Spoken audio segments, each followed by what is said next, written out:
আর জীবনের কলঙ্ক দুইটা।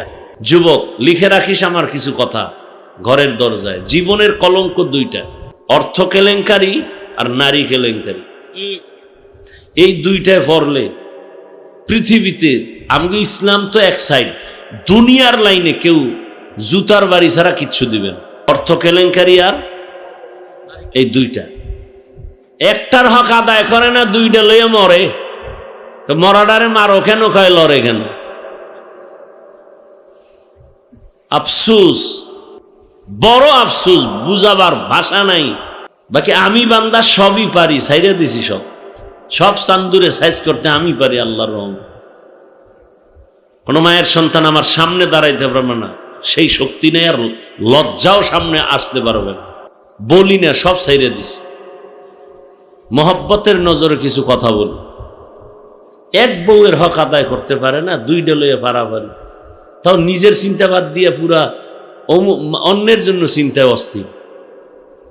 আমাকে বরিশালে একটা কথা আছে, পুরান ব্যক্তি ঘরে জায়গা পায় না, নতুন ব্যক্তির আমদানি। ওটা অন্যভাবে বলে, আমি একটু ঘুরাই বললাম। সেদিন একটারে বলছি, দুই বিয়ে করছে। আমি কি, এই হন তোরে এই পর্যন্ত হাফিজুর রহমান আমার দিব, আমি হাফিজকে হাফিজ বানাইতে গিয়া আমার বড় বউ, আমার স্ত্রী, প্রথম স্ত্রী যেই পরিমাণ কষ্ট, মেহনত, সংসারে তুফান, পানি, না খাওয়ার কষ্ট, রিজিকের কষ্ট, এই পরিমাণ কষ্ট করে আমি হাফিজকে সংসার সাজায় দিছে। ছোট বউ এর 100 ভাগের 1 ভাগ নিছে। কথা বলেন, কোন নিচে? আমাকে বলেন একজনে। এই যারা দুই বিয়ে করে, বড় বউ যেই পরিমাণ একটা সংসার তুফান দিয়া, স্বামীর কষ্ট, কারণ মানুষের প্রথম বিয়ার জীবনটাই কষ্ট। কি কামাই রুজি কষ্ট, খানা তেমন নাই, মনে চায় পায় না, এরপরে সন্তান আসলে আরো চিন্তা, এদের খানা, সব মিলাইয়া এত কষ্ট করে করে করে করে একটা মহিলা সংসার সামাল দিয়া একটা পর্যায়ে নিয়ে আইসা এইবার আর ভাল লাগে না, এবার অন্যদিকে চোখ গোড়ায়। আর ছোট বউ আইয়া তো কয় কামাই করা পাইছি, আইয়া শেয়ার করে, সব নিয়ে যাও। ছোট বউ ইদানিং কালে যারা আসে, ওরা কিছু দিতে আসে না, স্বামীরে ফকির বানাইতে আসে, ওই পুরুষটাকে ফকির বানাইতে আসে। তো বড় বউর নিঃশ্বাস আছে না নাই? এক নিঃশ্বাসে আরশে আজিম কেঁপে যায়, এক নিঃশ্বাসে আরশে আজিম কেঁপে যায়। একজন স্বামী মোবাইল চালাবে, কোনো আয়েব না, দোষ না, কিন্তু মোবাইলের পাসওয়ার্ড, গোপন নাম্বার কেন তার স্ত্রী জানবে না? আবার অনেক আম্মা জানেরা মোবাইল চালায়, তিনিও পাসওয়ার্ড দিয়ে রাখেন, স্বামী জানে না। যার দিল ফেরে সে তো এটা করতে পারে না। ডাল মে কুছ ঝামেলা আছে তার অন্তরে, নাই নাই নাই নাই, কসম কসম কসম, ফট করিয়া অন্যায় করতে করতে করতে করতে সীমা লঙ্ঘন হওয়া মাত্র বিবি ঘুমাইছে, বড় রাইতে কে যেন টেলিফোন কইরা কয় তোমার স্বামীরে অমুক জায়গায় আটকাইয়া ফালাইছে। আবার দেখেন যেই মহিলারা উল্টাপাল্টা করে, স্বামীর কানে আওয়াজ, তোমার স্ত্রী ঝামেলায় পড়ে গেছে, ফেসবুকে দিয়ে খবর ভাসতেছে।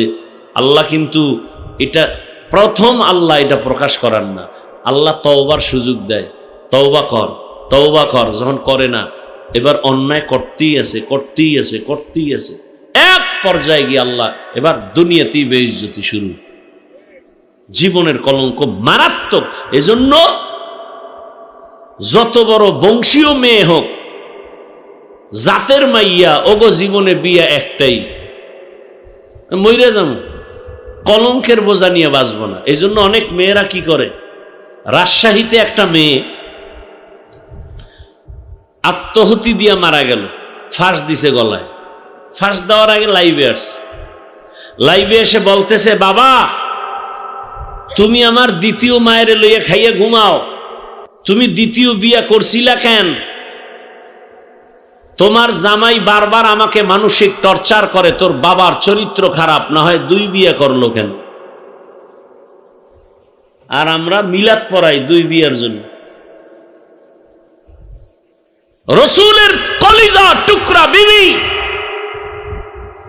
রসুলের ভরা যৌবন 25 বছর, যেমন তেমন পুরুষ না, সৃষ্টির শ্রেষ্ঠ রসুল, তার যৌবন 25 বছরের বয়সের যৌবন কত পাওয়ারওয়ালা বিবাহ করলেন 40 বছরের নারী খাদিজাতুল কুবরাকে রাদিয়াল্লাহু আনহা।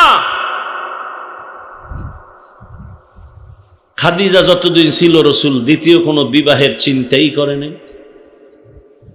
চিন্তাই করেননি।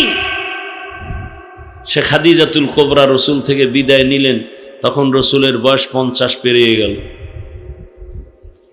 50 পেরিয়ে গেলে 50, 60, 63, 13 বছর মাত্র, পুরা জীবনের অর্ধেক লয়ে গেল খাদিজা।